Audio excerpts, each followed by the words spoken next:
Vietnam যুদ্ধে আর্মির হাতে এমন একটি রাসায়নিক পদার্থ এসেছিল যা তারা আহতদের ক্ষততে স্প্রে করলেই রক্তপাত সঙ্গে সঙ্গে বন্ধ হয়ে যেত। ক্ষত যত গভীরই হোক না কেন, এই রাসায়নিক পদার্থ হাজার হাজার মানুষের প্রাণ বাঁচিয়েছিল। আর অবাক করা বিষয় হলো, আজ এই রাসায়নিক পদার্থ প্রায় প্রতিটি ঘরেই রয়েছে।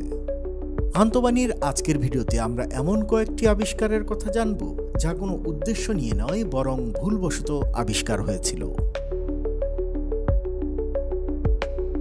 প্রথমে আসি কোকা কোলার গল্পে।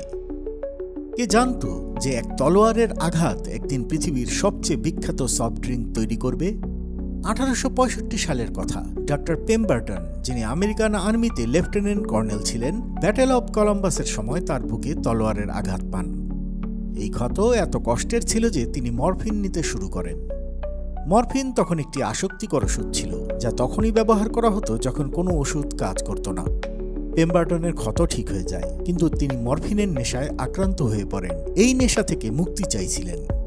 তখন অ্যালকোহল ও কোকেনকে খারাপ মনে করা হতো না এবং যে কেউ কিনে ব্যবহার করতে পারত।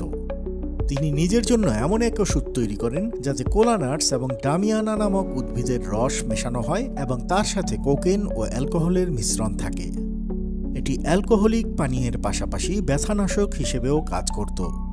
তিনি এর নাম দেন ফ্রেঞ্চ ওয়াইন কোকা, অর্থাৎ একটি অভ্যাস ছাড়ার জন্য তিনি আরেকটি অভ্যাস গ্রহণ করেছিলেন। প্রায় 20 বছর পর 1886 সালে অ্যান্টি অ্যালকোহলিজম ক্যাম্পেইন শুরু হয়, যেখানে অ্যালকোহল এবং কোকেনের বিরুদ্ধে আইন পাশ হয়। স্থানীয় ফার্মেসির মালিক পেমবার্টনকে বলেন এখন তাকে তার ফ্রেঞ্চ ওয়াইন কোকা থেকে অ্যালকোহল এবং কোকেন বাদ দিতে হবে। এজন্য ডক্টর পেমবার্টন কিছু পরীক্ষা শুরু করেন। তিনি কোলা নাটস এবং কোকা পাতার মিশ্রণ দিয়ে এক সিরাপ তৈরি করেন। বিভিন্ন পরীক্ষা করে ফার্মেসির মালিককে তা স্বাদ নিতে দেন, কিন্তু ভুল করে একবার সিরাপে কার্বনেটেড পানীয় মিশিয়ে ফেলেন। ফার্মেসির মালিকের তা এত ভালো লাগে যে তিনি এটি মাথা ব্যথার ওষুধ নয়, বরং রিফ্রেশিং ড্রিঙ্ক হিসেবে বিক্রি করার পরামর্শ দেন। কারণ এটি কোকা এবং কোলা পাতার মিশ্রণ ছিল, তাই এর নাম দেয়া হয় কোকা কোলা। শুরু হয় রিফ্রেশিং ড্রিঙ্ক হিসেবে কোকা কোলার বিক্রি। প্রথম কোকা কোলা মাত্র 5 সেন্টে বিক্রি হয়েছিল এবং পেমবার্টন জানতেন একদিন এটি সারা দেশের পছন্দের পানীয় হবে।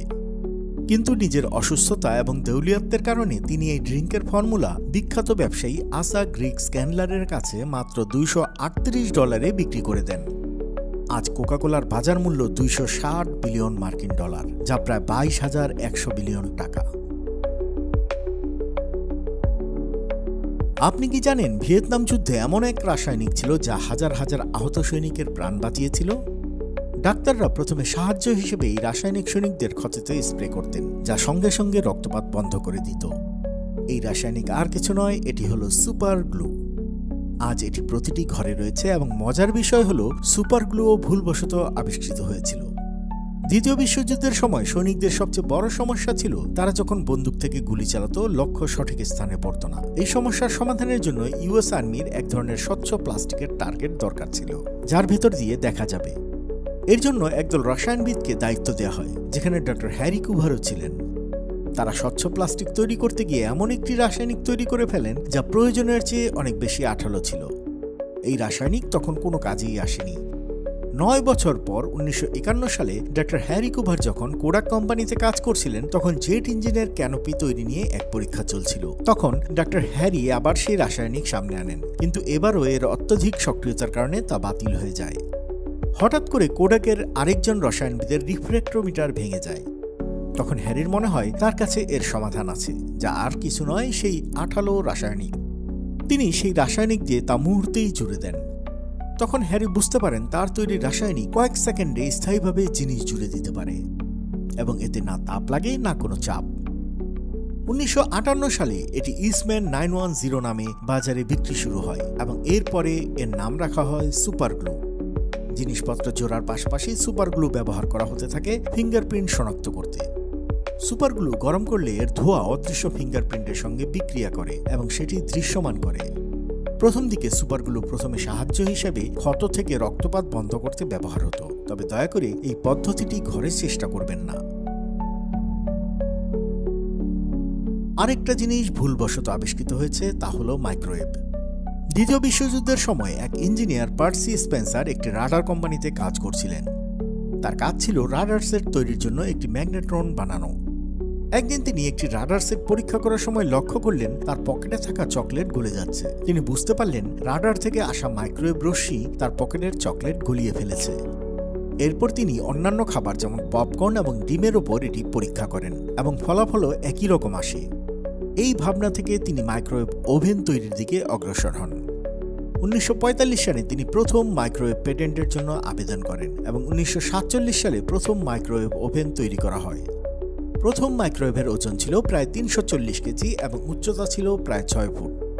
আজ সেই মাইক্রোওয়েভ ওভেন আমাদের রান্নাঘরের অপরিহার্য একটি অংশ হয়ে দাঁড়িয়েছে।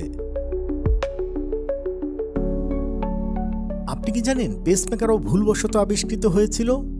1956 সালে ইলেকট্রনিক ইঞ্জিনিয়ার উইলসন গ্রেটব্যাচ হার্টের জন্য একটি রেকর্ডিং ডিভাইস তৈরি করছিলেন। হঠাৎ করে ভুল রেজিস্টার ব্যবহার করার কারণে সার্কিটটি একটি নির্দিষ্ট সময়ে ইলেকট্রিক পালস তৈরি করতে থাকে। তাকে শুনতে মনে হচ্ছিল এটি মানুষের হৃদস্পন্দনের মতো। তখন তার মাথায় আসে যদি এই ডিভাইসটি হৃদস্পন্দন নিয়ন্ত্রণে ব্যবহার করা যায় তাহলে হৃদরোগীদের উপকার হবে। এরপর তিনি পেসমেকারের উপর কাজ শুরু করেন এবং 2 বছর পর প্রথম পেসমেকার ইমপ্লান্ট করা হয়। আজ পেসমেকার লাখ লাখ মানুষের প্রাণ বাঁচাচ্ছে। আপনি হয়তো জানেন না এক্স-রে মেশিনও ভুলবশত আবিষ্কৃত হয়েছিল। 1895 সালে জার্মান পদার্থবিদ Wilhelm Roentgen cathode ray tube নিয়ে পরীক্ষা করছিলেন।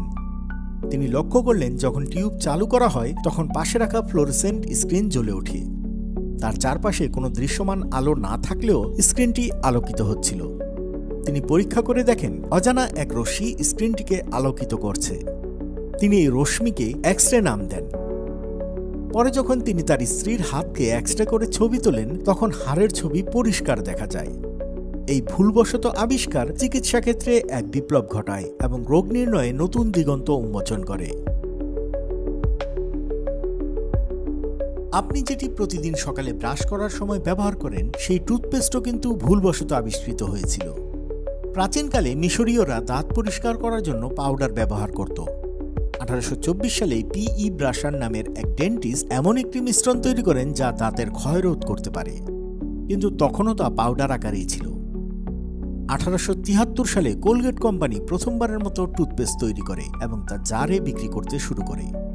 1892 সালে ডক্টর শেফিল্ড প্রথমবার টিউবের মধ্যে টুথপেস্ট প্যাক করে বিক্রি শুরু করেন। যদিও এটি ভুলবশত নয়, তবে টুথপেস্টের আবিষ্কার আমাদের দৈনন্দিন জীবনে বিশাল পরিবর্তন এনেছে। দেখলেন তো, অনেক কিছুই ভুলবশত আবিষ্কৃত হয়েছে যা আজ আমাদের জীবনের অপরিহার্য অংশ হয়ে দাঁড়িয়েছে। আপনার কাছে এই গল্পগুলো কেমন লাগলো কমেন্টে জানাতে ভুলবেন না। ভিডিওটি ভালো লাগলে লাইক ও শেয়ার করুন এবং এমন তথ্যবহুল ভিডিও পেতে আন্তবাণী চ্যানেল সাবস্ক্রাইব করুন। আন্তবাণী, বাংলায় সারা বিশ্ব।